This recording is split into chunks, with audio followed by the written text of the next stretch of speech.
Hello everyone, hope you all are well. Today I am going to start chapter number 6 Advanced PowerPoint Part 2. In this chapter we will discuss about introduction, working with transition, working with animation, how to apply animation. First of all, introduction. In the previous chapter we have learnt about some basics and advanced options of PowerPoint. ਪਿਛਲੇ chapter ਦੇ ਵਿੱਚ ਅਸੀਂ ਸਿੱਖਿਆ ਸੀ ਕਿ ਕੁਝ basic ਅਤੇ advance options ਦੇ ਬਾਰੇ ਪਾਵਰ ਪੁਆਇੰਟਸ ਦੇ ਵਿੱਚ ਵੀ ਇਹਨਾਂ ਨੂੰ ਕਿੱਦਾਂ ਯੂਜ਼ ਕੀਤਾ ਜਾਂਦਾ ਹੈ। ਇਨ ਦਿਸ ਚੈਪਟਰ ਇਸ ਚੈਪਟਰ ਦੇ ਵਿੱਚ we will learn some more advanced features of PowerPoint. ਅਸੀਂ ਕੁਝ ਹੋਰ ਐਡਵਾਂਸ ਫੀਚਰਸ ਜਿਹੜੀਆਂ ਪਾਵਰ ਪੁਆਇੰਟਸ ਦੇ ਵਿੱਚ ਯੂਜ਼ ਕੀਤੀਆਂ ਜਾਂਦੀਆਂ ਉਹਨਾਂ ਬਾਰੇ ਸਿੱਖਾਂਗੇ ਇਸ ਚੈਪਟਰ ਦੇ ਵਿੱਚ, ਸੱਚ ਐਸ ਜਿਵੇਂ ਕਿ adding transition and animation effects. Transition ਨੂੰ ਕਿੱਦਾਂ ਐਡ ਕਰ ਸਕਦੇ ਹਾਂ, ਐਨੀਮੇਸ਼ਨ ਇਫੈਕਟਸ ਕਿੱਦਾਂ ਲਗਾ ਸਕਦੇ ਹਾਂ, ਹਾਊ ਟੂ ਐਡ ਨਰੇਸ਼ਨ, ਕਿਸੇ ਵੀ ਨਰੇਸ਼ਨ ਨੂੰ ਅਸੀਂ ਕਿੱਦਾਂ ਇਹਦੇ ਵਿੱਚ ਐਡ ਕਰ ਸਕਦੇ ਹਾਂ ਪਾਵਰ ਪੁਆਇੰਟਸ ਦੇ ਵਿੱਚ, and how to save presentation in other formats, ਅਤੇ ਕਿਵੇਂ ਅਸੀਂ ਪ੍ਰੈਜੈਂਟੇਸ਼ਨ ਨੂੰ ਸੇਵ ਕਰ ਸਕਦੇ ਹਾਂ ਦੂਸਰੇ ਫਾਰਮੈਟਸ ਨੂੰ ਯੂਜ਼ ਕਰਕੇ। ਪਾਵਰ ਪੁਆਇੰਟਸ ਦੇ ਵਿੱਚ ਕਿਸੇ ਵੀ ਪ੍ਰੈਜੈਂਟੇਸ਼ਨ ਨੂੰ ਕਿੱਦਾਂ ਅਸੀਂ ਸੇਵ ਕਰ ਸਕਦੇ ਹਾਂ ਉਸ ਬਾਰੇ ਵੀ ਅਸੀਂ ਇਸ ਚੈਪਟਰ ਦੇ ਵਿੱਚ ਸਿੱਖਾਂਗੇ। ਵਰਕਿੰਗ ਵਿਦ ਟ੍ਰਾਂਜੀਸ਼ਨ, ਟ੍ਰਾਂਜੀਸ਼ਨ ਦੇ ਨਾਲ ਕਿਵੇਂ ਕੰਮ ਕਰ ਸਕਦੇ ਹਾਂ। ਆ slide transition is the visual and motion effect that occurs when we move from one slide to the next slide during a presentation. Slide transition visual ਅਤੇ ਮੋਸ਼ਨ ਇਫੈਕਟ ਹੁੰਦੇ ਹਨ ਜੋ ਉਸ ਸਮੇਂ ਦਿਖਾਈ ਦਿੰਦੇ ਹਨ ਜਦੋਂ ਅਸੀਂ ਪ੍ਰੈਜੈਂਟੇਸ਼ਨ ਦੇ ਸਲਾਈਡ ਸ਼ੋਅ ਦੌਰਾਨ ਇੱਕ ਸਲਾਈਡ ਤੋਂ ਨੈਕਸਟ ਸਲਾਈਡ 'ਤੇ ਜਾਂਦੇ ਹਾਂ। We can control the speed, add sound and customize the look of transition effect. ਅਸੀਂ ਸਪੀਡ ਨੂੰ ਕੰਟਰੋਲ ਕਰਨ ਦੇ ਲਈ ਯੂਜ਼ ਕਰਦੇ ਇਹਨਾਂ ਨੂੰ, ਉਸ ਵਿੱਚ ਸਾਊਂਡ ਨੂੰ ਕਿੱਦਾਂ ਇੰਸਰਟ ਕਰ ਸਕਦੇ ਹਾਂ ਜਾਂ ਐਡ ਕਰ ਸਕਦੇ ਹਾਂ ਉਹਨਾਂ ਦੇ ਲਈ ਯੂਜ਼ ਕਰਦੇ ਹਾਂ, ਅਤੇ ਉਹਨਾਂ ਦੀ ਜੋ ਦਿੱਖ ਹੁੰਦੀ ਆ ਉਹਨਾਂ ਨੂੰ ਚੇਂਜ ਕਰਨ ਦੇ ਲਈ ਅਸੀਂ ਇਹਨਾਂ ਨੂੰ ਯੂਜ਼ ਕਰਦੇ ਹਾਂ। Following are the steps to apply transition in the presentation, ਜੋ ਨੀਚੇ ਦਿੱਤੇ ਗਏ ਆ ਸਟੈਪਸ ਉਹਨਾਂ ਨੂੰ ਅਸੀਂ ਯੂਜ਼ ਕਰਕੇ ਪ੍ਰੈਜੈਂਟੇਸ਼ਨ ਦੇ ਵਿੱਚ ਟ੍ਰਾਂਜੀਸ਼ਨ ਨੂੰ ਅਪਲਾਈ ਕਰ ਸਕਦੇ ਹਾਂ। First step, select the slide we want to add a transition to, ਉਸ ਸਲਾਈਡ ਨੂੰ ਸਿਲੈਕਟ ਕਰੋ ਜਿਸ ਉੱਪਰ ਟ੍ਰਾਂਜੀਸ਼ਨ ਅਸੀਂ ਐਡ ਕਰਨਾ ਚਾਹੁੰਦੇ ਹਾਂ। Second, click on the transition tab and select a transition from the transition to this slide group. Transition tab ਉੱਪਰ ਕਲਿੱਕ ਕਰਕੇ transition to this slide group ਵਿੱਚ ਇੱਛਾ ਅਨੁਸਾਰ ਟ੍ਰਾਂਜੀਸ਼ਨ ਇਫੈਕਟ ਉੱਪਰ ਕਲਿੱਕ ਕਰੋ। Third, set other options such S effect options, sound and duration extra according to our requirement. ਜ਼ਰੂਰਤ ਦੇ ਅਨੁਸਾਰ ਹੋਰ ਆਪਸ਼ਨਾਂ ਜਿਵੇਂ ਕਿ ਇਫੈਕਟਸ ਆਪਸ਼ਨਸ ਹੋ ਗਈਆਂ, ਸਾਊਂਡਸ ਹੋ ਗਏ ਐਂਡ ਡਿਊਰੇਸ਼ਨ ਆਦਿ ਨੂੰ ਚੁਣੋ। Next fourth step, select preview to see what the transition looks like, transition ਦੀ ਲੁੱਕ ਦੇਖਣ ਲਈ ਪ੍ਰੀਵਿਊ ਬਟਨ 'ਤੇ ਕਲਿੱਕ ਕਰੋ। Fifth, if we want to apply the same transition on all slides in the presentation then click apply to all in the timing group. ਜੇਕਰ ਅਸੀਂ ਸਾਰੀਆਂ slides ਉੱਪਰ ਇੱਕੋ ਜਿਹੀ ਟ੍ਰਾਂਜੀਸ਼ਨ ਅਪਲਾਈ ਕਰਨਾ ਚਾਹੁੰਦੇ ਹਾਂ ਤਾਂ ਸਾਨੂੰ ਟਾਈਮਿੰਗ ਗਰੁੱਪ ਦੇ ਵਿੱਚ ਅਪਲਾਈ ਟੂ ਆਲ ਆਪਸ਼ਨ 'ਤੇ ਕਲਿੱਕ ਕਰਨਾ ਪਵੇਗਾ। We can also remove the transition effect that has been applied on the slides by clicking on none in the transition tab. ਅਸੀਂ ਟ੍ਰਾਂਜੀਸ਼ਨ ਟੈਬ ਵਿੱਚ ਨਨ ਉੱਪਰ click ਕਰਕੇ ਸਲਾਈਡਾਂ 'ਤੇ ਲਾਗੂ ਕੀਤੇ ਗਏ ਟ੍ਰਾਂਜੀਸ਼ਨ ਇਫੈਕਟ ਨੂੰ ਵੀ ਹਟਾ ਸਕਦੇ ਹਾਂ। Following are some additional settings that can be set for transition effect in power point.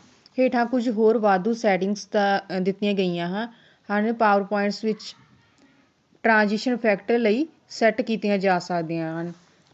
First option, effect options. This option is present in the transition to this slide group of transition tab after the transition gallery. ਇਹ option transition tab ਵਿੱਚ transition gallery ਤੋਂ ਬਾਅਦ transition in this slide group ਵਿੱਚ available ਹੁੰਦੀ ਹੈ। This option is use to change, ਇਹ option ਨੂੰ ਵਰਤਿਆ ਜਾਂਦਾ ਹੈ ਚੇਂਜ ਕਰਨ ਦੇ ਲਈ ਹਾਊ ਦਾ ਟ੍ਰਾਂਜੀਸ਼ਨ ਅਕਰ, ਵੀ ਇਸ ਦੇ ਵਿੱਚ ਜਿਹੜਾ ਟ੍ਰਾਂਜੀਸ਼ਨ ਕਿੱਦਾਂ ਅਕਰ ਕੀਤਾ ਹੈ। It allows us to change the direction or other option of the effect, ਇਸ ਦੀ ਵਰਤੋਂ ਸਾਨੂੰ ਟ੍ਰਾਂਜੀਸ਼ਨ ਇਫੈਕਟਸ ਦੀ ਦਿਸ਼ਾ ਜਾਂ ਇਫੈਕਟਸ ਦੀਆਂ ਹੋਰ ਆਪਸ਼ਨਾਂ ਨੂੰ ਬਦਲਣ ਦੀ ਵੀ ਫੈਸਿਲਿਟੀ ਪ੍ਰੋਵਾਈਡ ਕਰਦੀ ਹੈ। Next, sound. This option is present in the timing group of transition tab. It allows us to set a sound on each transition.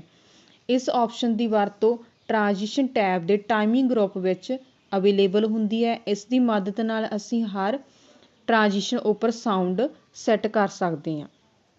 Next, duration. This option is also present in the timing group of transition tab. ਇਹ option ਵੀ present ਹੁੰਦੀ ਹੈ timing group ਦੇ ਵਿੱਚ ਹੀ transition tab ਦੇ ਉੱਪਰ। It allows us to increase ਔਰ decrease the duration of time of the effect. ਇਸ ਦੀ ਵਰਤੋਂ ਅਸੀਂ ਕਰਦੇ ਹਾਂ ਇਫੈਕਟ ਦੇ ਟਾਈਮ ਨੂੰ ਇਨਕਰੀਜ਼ ਕਰਨ ਦੇ ਲਈ ਅਤੇ ਡਿਕਰੀਜ਼ ਕਰਨ ਦੇ ਲਈ ਇਹ ਸਾਨੂੰ ਆਗਿਆ ਦਿੰਦੀ ਹੈ। We can set a time, ਅਸੀਂ ਇਸ ਦੇ ਉੱਪਰ ਕੀ ਹੈ ਟਾਈਮ ਵੀ ਸੈੱਟ ਕਰ ਸਕਦੇ ਹਾਂ। ਇਨ ਡਿਊਰੇਸ਼ਨ ਆਪਸ਼ਨ ਦੇ ਵਿੱਚ ਜਾ ਕੇ to set how fast the transition go, ਕਿੱਦਾਂ ਅਸੀਂ ਟ੍ਰਾਂਜੀਸ਼ਨ ਨੂੰ ਫਾਸਟ ਗੋ ਕਰ ਸਕਦੇ ਹਾਂ। We can apply these setting to our presentation according to the requirements, ਅਸੀਂ ਇਸ ਸੈਟਿੰਗ ਨੂੰ ਅਪਲਾਈ ਕਰ ਸਕਦੇ ਹਾਂ ਜਿੱਦਾਂ ਦਾ ਸਾਨੂੰ ਚਾਹੀਦੀ ਹੁੰਦੀ ਹੈ, ਜ਼ਰੂਰਤ ਹੁੰਦੀ ਹੈ ਪ੍ਰੈਜੈਂਟੇਸ਼ਨ ਦੇ ਵਿੱਚ ਯੂਜ਼ ਕਰਨ ਦੀ। ਐਂਡ ਦਸ ਮੇਕ ਆਵਰ ਪ੍ਰੈਜੈਂਟ ਮੋਰ ਇਫੈਕਟਿਵ, ਤਾਂ ਇਸ ਦੀ ਵਰਤੋਂ ਕਰਦੇ ਹੋਏ ਅਸੀਂ ਆਪਣੀ ਪ੍ਰੈਜੈਂਟੇਸ਼ਨ ਨੂੰ ਹੋਰ ਵੀ ਜ਼ਿਆਦਾ ਇਫੈਕਟਿਵ ਬਣਾ ਸਕਦੇ ਹਾਂ। ਵਰਕਿੰਗ ਵਿਦ ਐਨੀਮੇਸ਼ਨ, ਐਨੀਮੇਸ਼ਨ ਨਾਲ ਕੰਮ ਕਰਨਾ। Animations are visual effects that display movement on the objects in the presentation. Animation visual effects ਹੁੰਦੇ ਆ ਜੋ ਕਿ ਪ੍ਰੈਜੈਂਟੇਸ਼ਨ ਵਿਚਲੀਆਂ ਥਿੰਗਸ ਉੱਪਰ ਮੂਵਮੈਂਟ ਕਰਨ ਨੂੰ ਦਰਸਾਉਂਦੇ ਹਨ। These slide objects can be anything ਸੱਚ ਐਜ਼, ਇਹ ਸਲਾਈਡ ਆਬਜੈਕਟ ਕੁਝ ਵੀ ਹੋ ਸਕਦੇ ਹਨ ਜਿਵੇਂ ਕਿ tax, pictures, charts, smart art, graphics, shapes, even movies, clips etcetera. Animation can help make a PowerPoint presentation more dynamic. PowerPoint provides following 4 types of animations. Animation presentation ਨੂੰ ਹੋਰ ਗਤੀਸ਼ੀਲ ਬਣਾਉਣ ਵਿੱਚ ਸਹਾਇਤਾ ਕਰ ਸਕਦੀ ਹੈ। ਪਾਵਰਪੁਆਇੰਟ 4 ਕਿਸਮਾਂ ਦੇ ਐਨੀਮੇਸ਼ਨਸ ਪ੍ਰੋਵਾਈਡ ਕਰਦਾ ਹੈ ਜੋ ਕਿ ਹੇਠਾਂ ਦਿੱਤੇ ਗਏ ਹਨ। An entrance information determines the manners in which an object appears on a slide. Presentation ਦੌਰਾਨ ਕਿਸੇ ਵੀ ਸਲਾਈਡ ਉੱਪਰ ਕਿਸ ਤਰ੍ਹਾਂ ਦੀ ਐਂਟਰੀ ਹੋਵੇ, ਇਹ ਤੈਅ ਕਰਨ ਲਈ ਐਂਟਰੈਂਸ ਕਿਸਮ ਦੇ ਐਨੀਮੇਸ਼ਨ ਦੀ ਵਰਤੋਂ ਕੀਤੀ ਜਾਂਦੀ ਹੈ। ਫॉर ਐਗਜ਼ਾਮਪਲ, ਉਦਾਹਰਨ ਦੇ ਲਈ, an object can move on to a slide, object ਦੀ ਸਲਾਈਡ ਉੱਪਰ ਮੂਵ ਕਰਦੇ ਹੋਏ ਐਂਟਰ ਹੋਣਾ। Second, emphasis. An emphasis animation does something to draw attention to an object. ਇਸ ਐਨੀਮੇਸ਼ਨ ਦੀ ਵਰਤੋਂ ਕਿਸੇ ਵਸਤੂ ਵੱਲ ਦਰਸ਼ਕ ਦਾ ਧਿਆਨ ਖਿੱਚਣ ਲਈ ਕੀਤੀ ਜਾਂਦੀ ਹੈ। ਫॉर ਐਗਜ਼ਾਮਪਲ, ਉਦਾਹਰਨ ਦੇ ਲਈ, ਦਾ ਆਬਜੈਕਟ ਕੈਨ ਬਿਕਮ ਲਾਰਜ, ਕਿਸੇ ਆਬਜੈਕਟ ਉੱਪਰ ਦਰਸ਼ਕ ਦਾ ਧਿਆਨ ਖਿੱਚਣ ਲਈ ਉਸ ਦਾ ਆਕਾਰ ਵੱਡਾ ਕਰਨ ਦੇ ਲਈ ਇਸ ਦੀ ਵਰਤੋਂ ਕੀਤੀ ਜਾਂਦੀ ਹੈ। Third, exit. An exit animation determines the manner in which an object leaves a slide. Presentation ਦੌਰਾਨ ਕੋਈ ਵੀ ਸਲਾਈਡ ਉੱਪਰੋਂ ਬਾਹਰ ਜਾਂਦੇ ਹੋਏ ਕਿਸ ਤਰ੍ਹਾਂ ਸਾਨੂੰ ਨਜ਼ਰ ਆਉਂਦੀ ਹੈ, ਇਹ ਤੈਅ ਕਰਨ ਲਈ ਇਸ ਆਬਜੈਕਟ ਦੀ ਵਰਤੋਂ ਕੀਤੀ ਜਾਂਦੀ ਹੈ। ਫॉर ਐਗਜ਼ਾਮਪਲ, ਉਦਾਹਰਨ ਦੇ ਲਈ, ਐਨ ਆਬਜੈਕਟ ਕੈਨ ਮੂਵ ਆ ਸਲਾਈਡ, ਇੱਕ ਆਬਜੈਕਟ ਕਿੱਦਾਂ ਮੂਵ ਕਰਦਾ ਹੈ ਸਲਾਈਡ ਤੋਂ ਬਾਹਰ ਆਉਣ ਲਈ। 4, motion path. A motion path animation determines how an object moves around a slide.